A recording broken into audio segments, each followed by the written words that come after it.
Muchas gracias por su tiempo, por recibirnos acá. Muy bonito esto. Y tal como comenzamos a hablar ahora un poco antes de grabar, hoy es el Día de la Unidad aquí en Ucrania. ¿Qué significado le da a usted ahora, desde su punto de vista y en el contexto que estamos ahora aquí en Ucrania, a esto de la unidad?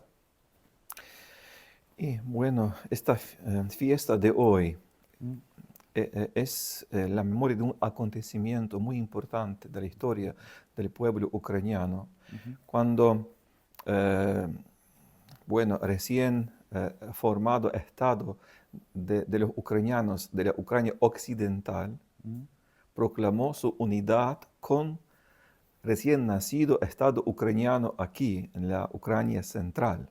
ujú, Eh, Muy simbólico y muy importante, porque por muchos siglos la nación ucraniana fue dividida entre varias potencias eh, em, eh, económicas, políticas. Una parte de los ucranianos vivían en el imperio ruso, otra parte en el imperio austrohungárico, una parte también en el imperio, en el estado romano. Pero finalmente, después de la Primera Guerra Mundial, nos pudimos proclamar nuestra independencia. Y nuestro pueblo finalmente empezó a formar su Estado propio. mm, Eh, Terminó este periodo cuando la gente ucraniana vivió en su propia tierra, pero en los estados ajenos, que siempre nos sometían, marginalizaban. Muchas veces la iglesia, la nuestra iglesia, fue única estructura mm, social que representaba este pueblo ucraniano, defendía los derechos de mm. esta gente. Realmente fue una única voz, ¿no? Del pueblo perseguido. Por eso, del punto de vista histórico, fue un momento, bueno, cuando eh, estas expectativas, ¿no? Ujú. Eh, las esperanzas del pueblo ucraniano se cumplió. Pero yo pienso que cuando proyectamos el significado de este acontecimiento para el día de hoy, descubrimos algo mucho más profundo. Unidad para nosotros en día de hoy quiere decir la capacidad de resistir, Mm, capacidad de realmente encontrar dentro de nosotros una fuerza que nos reúne, que nos hace renovar nuestras energías, nuestro potencial mm, social, político, económico. mm, En contexto de la guerra, es ¿cómo decir?, um, un factor muy importante ujú, para nuestra sobrevivencia. ujú, Podemos sobrevivir en día de hoy si vamos a ser unidos. ujú. Yo recuerdo este slogan muy famoso latinoamericano: pueblo unido jamás será vencido. Muy famoso en Latinoamérica, con una carga política también. Eh, Capaz que para nosotros aquí en Ucrania es un slogan anticomunista, pero también antiimperialista, Ujú, porque la guerra que hoy vivíamos es una guerra neocolonial ujú, que la Rusia está eh, eh, haciendo, ¿no?, en la tierra ucraniana en día de hoy. ujú. Usted como religioso, ¿cómo ha visto en estos últimos 3 años eh, la moral de los ucranianos o la esperanza de los ucranianos? ¿Ha bajado? ¿Ha descendido? ¿Están más desesperados? ¿Más confiados? ¿Cómo lo ve? Bueno, la iglesia es una parte integral muy importante de la sociedad civil ucraniana. Somos una iglesia popular. Ujú, Estamos siempre con la gente, como fue en nuestra historia también en día de hoy. Eh, bueno, Los dolores, las esperanzas de nuestra nación son las esperanzas, dolores, preocupaciones de la Iglesia. Tenemos, como decir, una posición única en la sociedad, distinta, por ejemplo, del punto de captar la sociedad del gobierno, de los políticos. Somos como un médico que está auscultando el corazón. ¿Qué tan clave o importante es esta religión en la identidad de Ucrania, de la Ucrania actual? Me voy a completar esta pregunta sobre las esperanzas, ¿no?, del pueblo ucraniano. Yo recuerdo este día, 24 de febrero 2022, fue un shock para nosotros.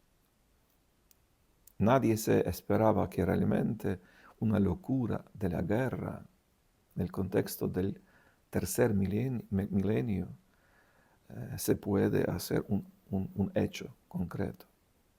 Pero después la gente se movilizó. Empezó una fuerte resistencia. Jamás había una duda.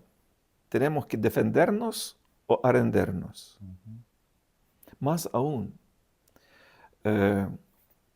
las partes de Ucrania que siempre entendían los rusos como los hermanos, fue más afligida.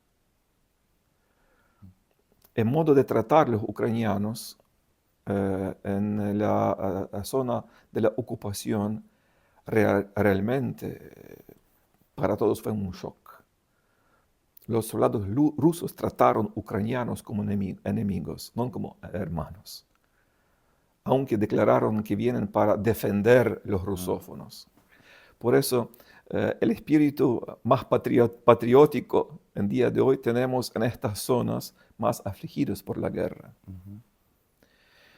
En día de hoy, la gente es cansada, realmente cansada.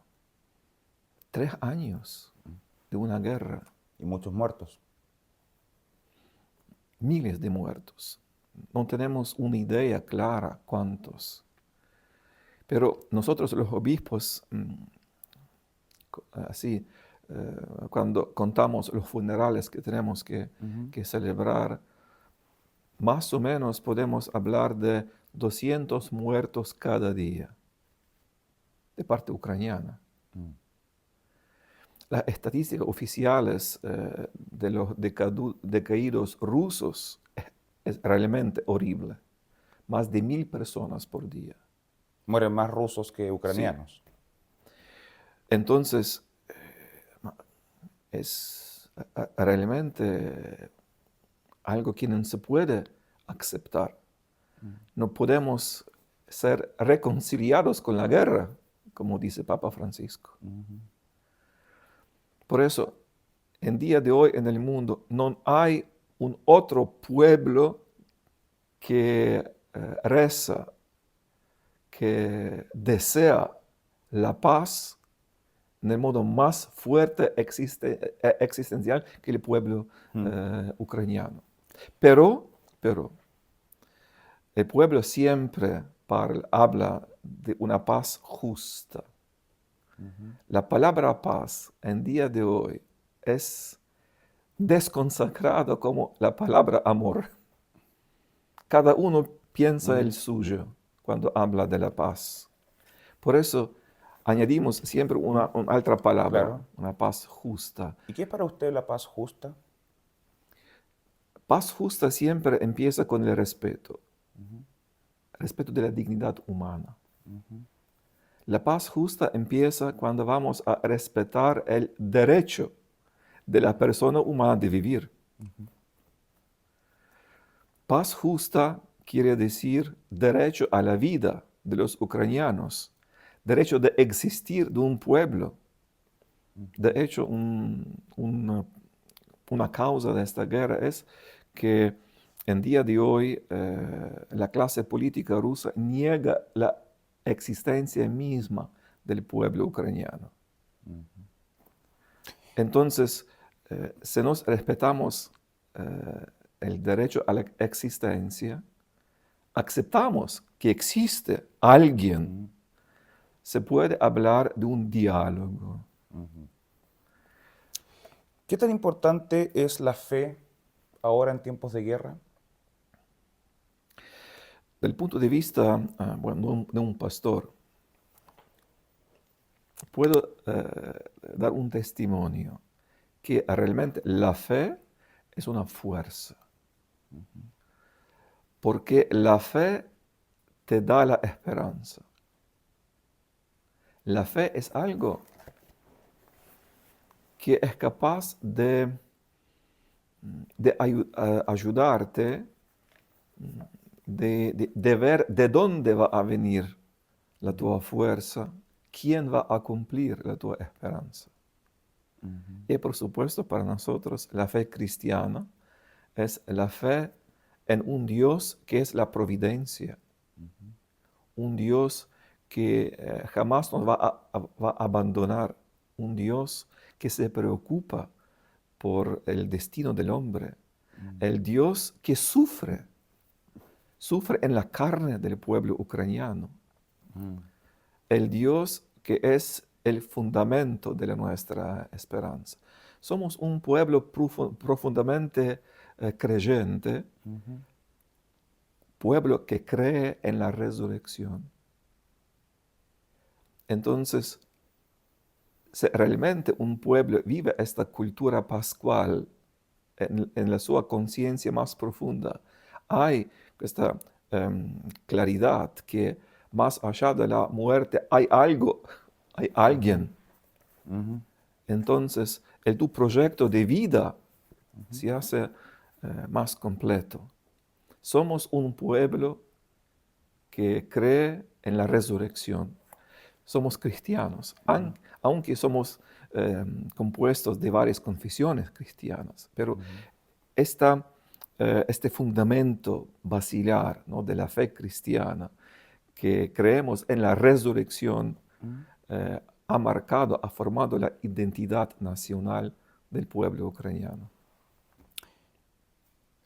En Rusia han existido iglesias de distintas fe, doctrinas, que han tomado bando en esta guerra y han dicho que Dios está de su lado y que esta invasión es también una misión de Dios. ¿Cómo lo ven ustedes? ¿Ven también ustedes que esta es una misión de Dios para Ucrania, resistir, por ejemplo? Bueno, cada uno quiere tirar el Dios por su lado. Mm, Es algo muy, muy humano. Claro, los soldados rusos también rezan, también quieren vivir. mm, Los madres rusos no quieren que los hijos suyos van a ser matados en la guerra. mm, Pero no es aceptable ujú, que una iglesia cristiana puede proclamar una guerra santa mm, o una guerra metafísica. ujú, En día de hoy tenemos algo muy, muy extraño y muy peligroso, porque la Iglesia Ortodoxa rusa, bajo el comando del patriarca Kirill, ujú, se ofreció como un instrumento ideológico para justificar esta guerra neocolonial. Esta doctrina generalmente es llamada la doctrina del mundo ruso. ujú. Es un juego de palabras, porque en ruso la palabra mundo, la palabra paz es la misma palabra. Entonces, en una conversación o una declaración se habla de la paz rusa, en el otro sentido se habla del Del mundo mundo ruso, ruso, de la expansión del dominio de, geopolítico de la ruso. madre Rusia, la gran Rusia. Claro. Siempre, siempre los potentes de este mundo querían instrumentalizar la religión para justificar, Mm, dar las causas últimas, mm, divinas, ujú, a sus acciones, sobre todo para la acción militar. Pero en este caso tenemos que hacer con algo muy raro y muy peligroso. El mismo mundo ortodoxo, el patriarcado de Constantinopla, proclamó este tipo de doctrina como una herejía que ha nacido en el mundo ortodoxo. Para explicar en pocas palabras de qué cosa se trata, podemos hablar de un yihad ortodoxo. Perfecto. Si vamos a comparar la doctrina del Estado Islámico, que está instrumentalizando Islam, ¿no?, por las causas políticas, lo mismo, la misma matriz tenemos en esta ideología religiosa de la Iglesia Ortodoxa. Son 3 puntos muy claros. Primer punto es la proclamación que el mundo que es afuera del dominio ruso, el mundo occidental, es el dominio del anticristo y del mal. Entonces, todos aquellos que viven afuera de la Rusia son una encarnación del anticristo. También usted. Somos satánicos. Claro. Ah, perfecto. ¿Ya? Ok.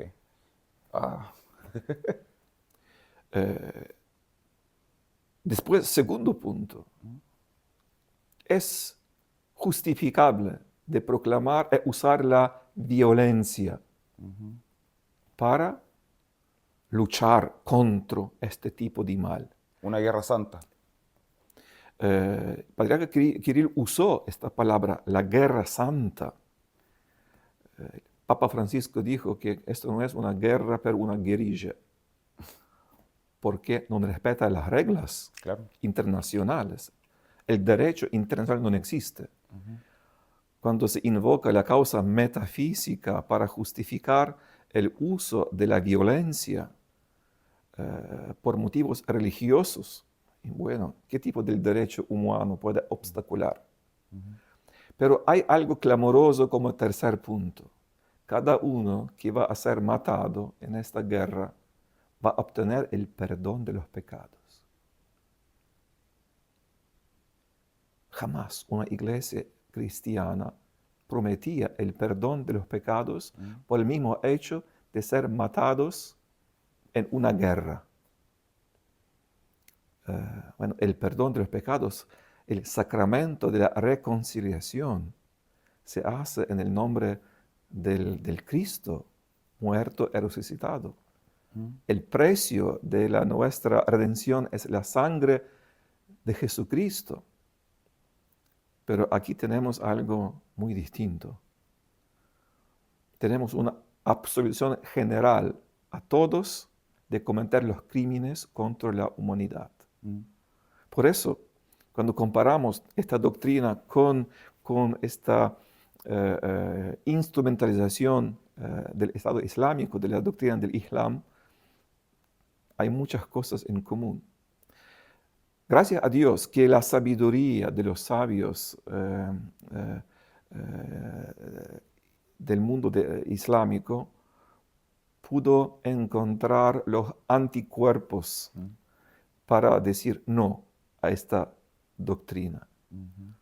Ahora es una grande pregunta. ¿El mundo cristiano va a tener la misma resistencia, la misma inmunidad? ¿Vamos a trobar los mismos anticuerpos para parar esta doctrina? Capaz la nuestra iglesia aquí tiene una misión muy particular, porque tenemos que denunciar este tipo de la manipulación. Este es un grande peligro para la credibilidad misma del mensaje cristiano en el tercer milenio. Es nuestro derecho y la misión decir no. Una guerra jamás puede ser santa. Podemos, en cierto sentido, decir que, bueno, tenemos derecho de defendernos, pero santificar la guerra como unos instrumentos para conseguir las metas políticas es inaceptable. Para usted, ¿tiene Rusia el perdón de Dios? Y bueno, nosotros recemos para la conversión de la Rusia. Cada uno que se arrepiente puede obtener el perdón de los pecados. Nosotros, como los católicos, ¿no? Vivimos espiritualmente esta aparición de la Virgen en Fátima, que nos pidió de rezar por la conversión de la Rusia. Nosotros sentimos de ser adentro, ¿no?, de este mensaje místico de la Virgen de Fátima. Por eso recemos por la conversión de la Rusia. Nosotros como los cristianos no queremos, como decir, vivir en el odio, porque no es natural para nosotros. Yo siempre digo que el amor hace nacer los héroes, pero el odio, los criminales. Pasando a otro tema, usted habla muy bien español y tengo entendido que es porque lo aprendió en Argentina y que ahí conoció a quien ahora es el Papa. ¿Ha hablado con él de esto? Antes de ser elegido como el capo, arzobispo mayor de la Iglesia Ucraniana Greco-Católica, a regresar a Kiev, yo viví en Argentina, en Buenos Aires. Yo fui el obispo para los ucranianos greco-católicos en Argentina. Entonces, tenía que aprender castellano. Pero también como estudiante en los años 90, yo vine a Buenos Aires para estudiar. Como obispo, claramente yo conocí el cardenal Bergoglio, En ese Jorge tiempo, María claro. Bergoglio. ¿Por qué? Por dos razones. Antes de todo, él fue mi superior más directo. Nuestra eparquía es una diócesis para los orientales, es sufragánea al arzobispado de Buenos Aires. Cuando yo fui nominado el obispo, yo tenía 38 años. Por todo un año yo fui el obispo más joven de la Iglesia Católica en el mundo. Me imagino. Entonces, cuando llegué en Argentina, justamente el cardenal Bergoglio fue mi padre, mi instructor, que me explicó qué quiere decir ser obispo en Argentina, cómo vive la Iglesia, las relaciones, ¿no?, sociales, la relación entre la Iglesia Católica y el gobierno argentino. Es un mundo complicado para decir. ¿Qué quiere decir obispo para los ucranianos en Argentina? En un cierto sentido, él fue mi consejero más importante, que me ayudó a resolver muchos problemas que yo encontré, ¿no?, como el obispo.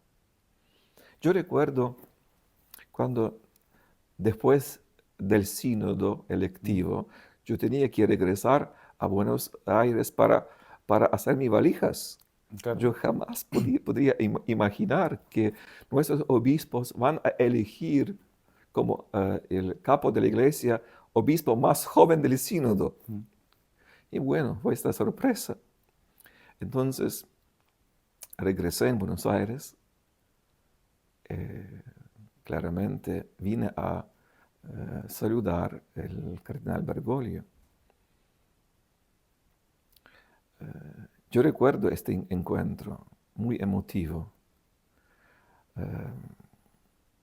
Él fue sorprendido. Dije, ¿cómo más que te eligieron a vos, così joven? Y él estaba bajo un fuerte sufrimiento en este momento, ¿no?, como persona, ¿no?, como obispo, como el presidente de la Conferencia Episcopal Argentina. Sí, Y bueno, yo le regalé un pequeño icono que yo siempre tenía conmigo, un icono de viaje.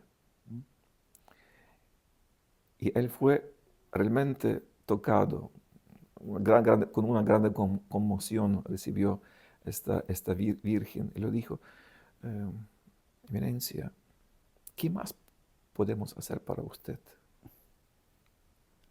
Y me dijo, rece por mí. Yo no podría imaginar que el próximo encuentro con esta persona vamos a ir a Roma y él será el Papa Francisco. Claro. Claramente que cada vez cuando me voy a Roma nos encontramos. Hablamos español. Ah, ya, bien. Una vez yo me recuerdo que todos hablan italiano, ¿no? Y Sí. me presenté a él e empecé a hablar italiano. Él me miró así y me dijo, ¿ya olvidaste el idioma? Y bueno, entonces nos entendimos mejor. Claro que hablamos de estos temas, porque es nuestro Padre. ¿A quién tengo que abrir mi corazón? Hay algunos momentos, unos temas que se puede tratar solamente con Él. Quiero decir que sigue siendo un amigo, uno que es muy empático, ¿no? Se conmueve fácilmente. Claramente que tiene ahora una posición, ¿no?, de un árbitro universal de la cristianidad, que él impone una actitud muy particular, pero es muy empático. Algunos critican que no ha hecho mucho por Ucrania. Bueno, pero la pregunta es, ¿qué se puede hacer en esta situación? Es una pregunta que él siempre se hace a sí mismo. Por ejemplo, el último encuentro que tuvimos con él en el octubre del año pasado, durante el sínodo, ¿no?, de los obispos en Vaticano, fue un jueves que él me recibió. Yo le presenté, bueno, las dificultades de la Ucrania antes del invierno que estábamos abarcando. Le dije, Santidad, saben que Rusia sistemáticamente destruye la infraestructura vital de nuestras ciudades. ¿Por qué quiere usar el invierno, las bajas temperaturas, como un arma? Tiene que decir algo, Santidad. Haga una declaración. Paren de matar los inocentes. Que se paren a usar las armas para congelar a la gente. En cierto momento, él me miró, tiró un papelito, empezó a escribir. Me dijo, ¿puedes repetir otra vez esta frase que dijiste? Es muy fuerte. Le gustó la frase. Le gustó. Y me dijo, me voy a decir en uno de los domingos en esta oración de Ángelos. En este momento yo pensé, vamos a ver cuándo vas a decir.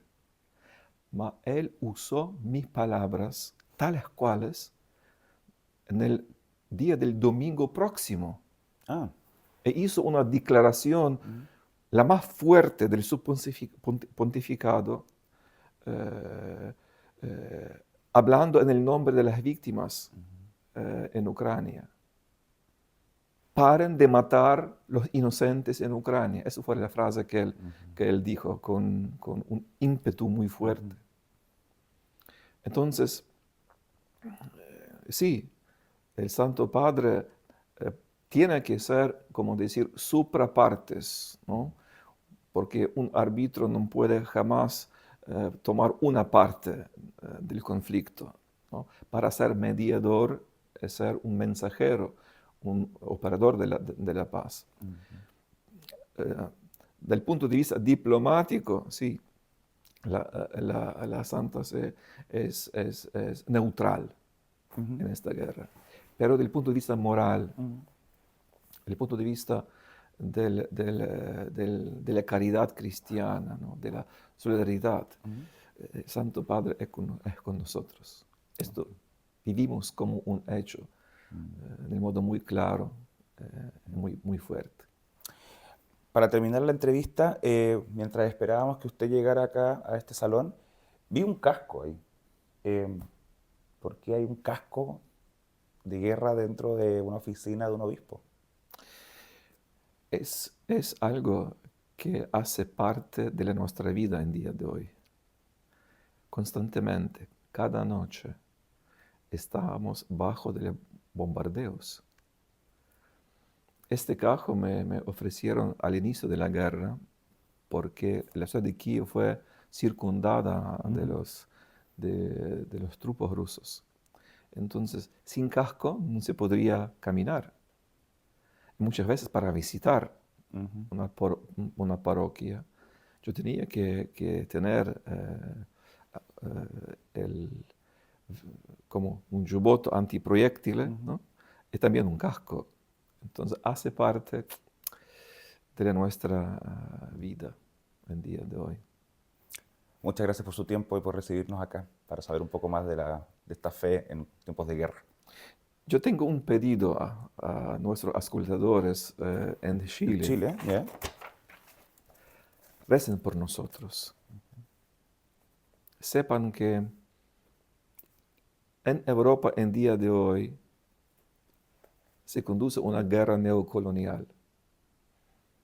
El pueblo ucraniano lucha por la libertad, la democracia, lucha por la sobrevivencia. Contamos con vuestro apoyo.